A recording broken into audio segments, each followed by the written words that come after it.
So I'm back today and we're going to keep doing more with the Jensen CS315 project. Yesterday, what I did, if you saw that video, is about frequency testing. And basically what I was doing was comparing, and I'm going to walk you around here a little bit. I was comparing this speaker, which has got the Dayton Series 2 woofer, against the other speaker, which is got the original Jensen woofer in it. Okay, so other than that, they're virtually identical. Oh, and this one has a little bit less stuffing in it. I want to use this woofer for both cabinets. Okay, so before I go doing that though, I want to make 100% sure about this insulation. So what I'm going to do is I'm going to measure this woofer, and I'll do that probably right here up close near field with the unidirectional mic. At the time, I thought that it had helped improve the not so much the SPL, the decibel level that it was playing at, but I thought that it helped smooth out kind of the upper mid bass or mid bass and up on that. How that can occur, I don't know. But just like everything else, I don't know about it. But if you do, put it in the comments down below because I'd love to know. But anyway, yeah, it seemed to clean up the frequency response of the mid bass region, which is what I want to verify. I want to make sure that that's what I saw on the frequency graph. Because if it's not going to improve it by taking out stuffing, I'm just going to leave it in this cabinet when I put the Dayton driver in it, and then I'll take the insulation that's over there and I'll put it back into that cabinet. So that's the idea. So be right back and we'll do some frequency testing.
Before we actually do the frequency test, I'm going to just explain what I got going on here. It's the HP Chromebook with the mic is not here anymore. It's here. Okay, it's a unidirectional mic, and it's pretty close to being centered with that woofer. So the other thing that I've got is, if you remember these increments, 10 hertz, 20 hertz, 40 hertz, 100 hertz, 200 hertz, 400 hertz, and then I've got the crossover, this green line here, set at 800, really close to it. It's at 809. That was as close as I could make it, but that's where the crossover point. So this is the area that we want to watch, though, from the green on back.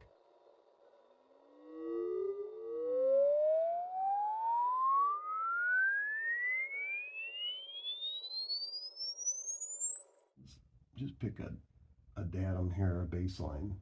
We'll go with this -30 line. And so if we choose that line as our datum, this is 40 hertz. So we're starting out at 40 hertz. We've got about 5 dB bump here at roughly, say, 60, 70. And then it continues along, and this is quite literally plus minus I'd say about 4 dB all the way to here. We're getting into this crossover region here, and we got a little wonkiness going on that it's picking up, and I'm not exactly sure what's causing that crossover. Obviously crossover. This frequency response of this woofer happens to be a little bit weird anyway. When it's new, it's got kind of a double hump to it before it drops off sharply, like after 1,000. So it may be just on the downside right before the mid-range picks it up. I'm really not sure, but this is a really close measurement on that. I was considering Zobel Network on the mid-range to try to see if that transitions any better.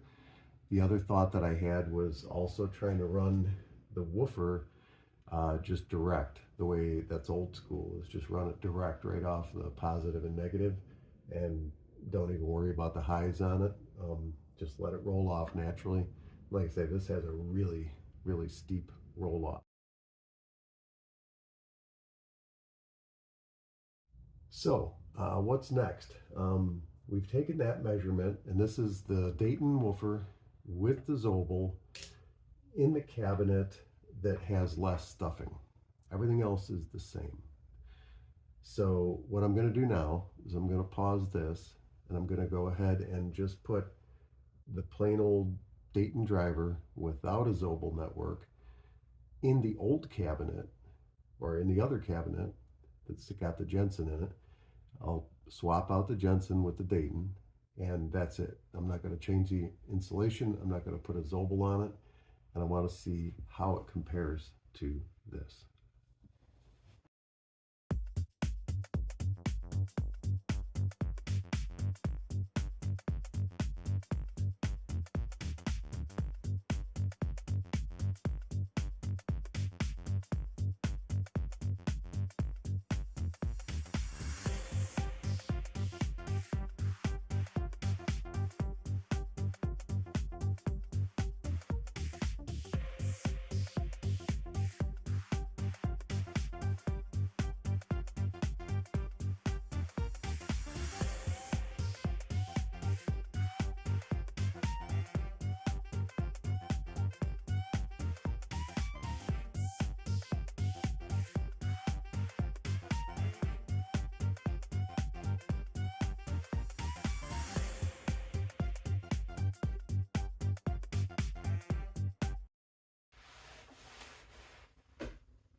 This is the Dayton Woofer, no Zobel, in the cabinet with more stuffing.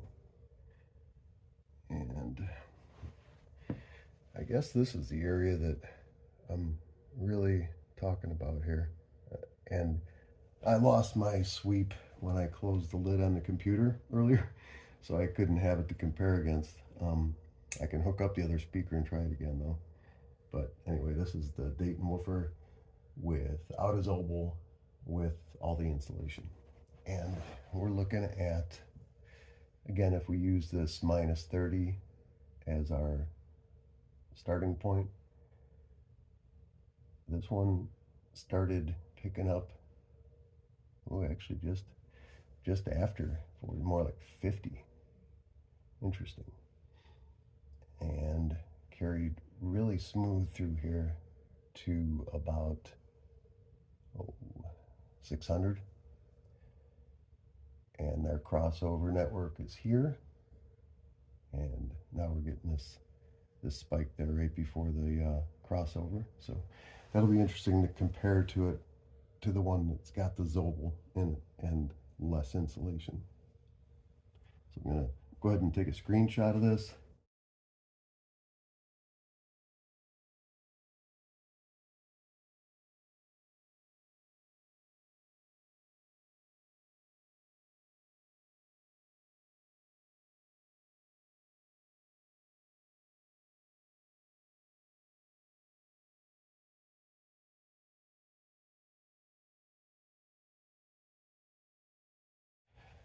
And we'll go ahead and check the other one now.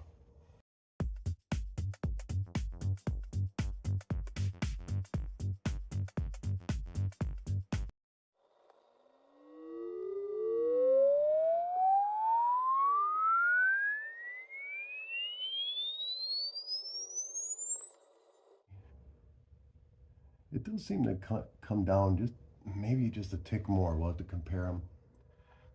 This is all pretty smooth, and then it's got some weird behavior right here, right before the crossover again. Take a screenshot of that.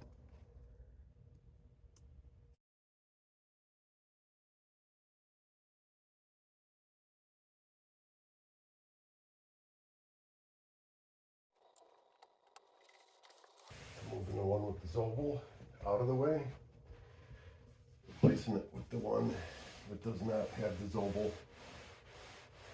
and it's got a little more insulation.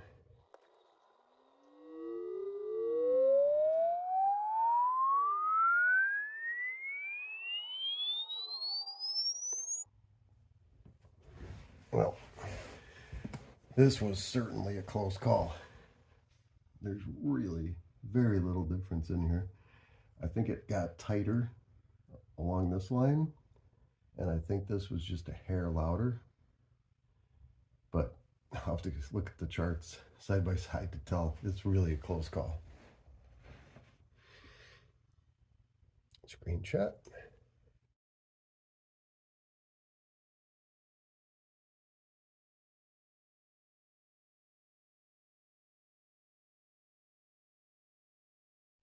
All right, so next, what are we gonna do next? We wanna try to get more bass out of this guy.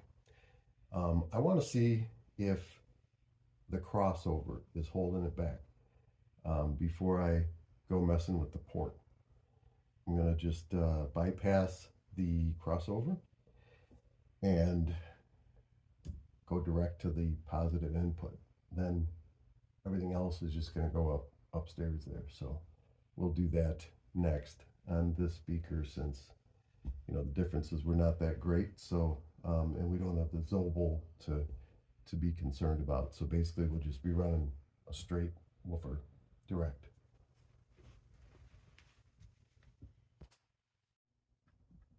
Okay, I just want to show you what I got going on here. So I've taken this woofer off of here, the one without the Zobel. And the plan is just to go direct from the positive input over here to the positive side of the woofer. So easy peasy. The crossover network will still be hooked up, you know, because it's soldered on and stuff. But I'm just gonna do a temporary jumper from here to here and disconnect that guy. All right, so I'll show you what I got going on here. All I did was I took a 4-cord wire like I used going to the mid-range and woofer and stripped the end, twist tied it really tight around this terminal, and put a connector on the end that I could put on the woofer.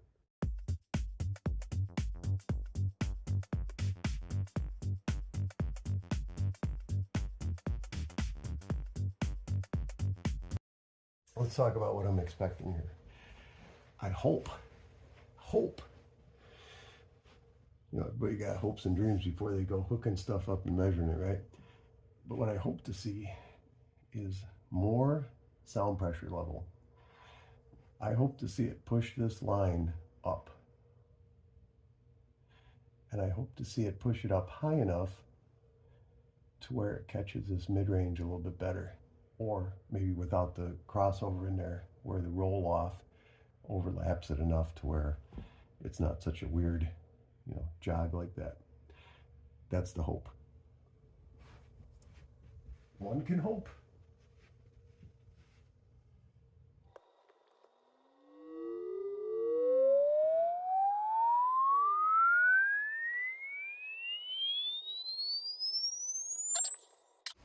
So, virtually very little difference at all. If anything, it might have picked up steam in here just a hair.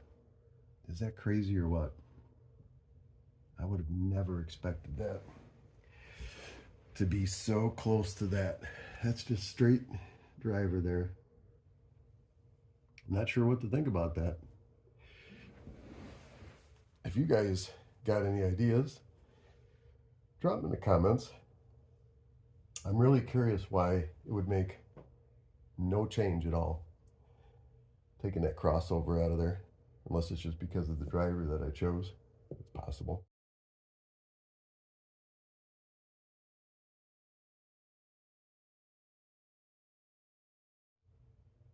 Not sure what I'm going to try next.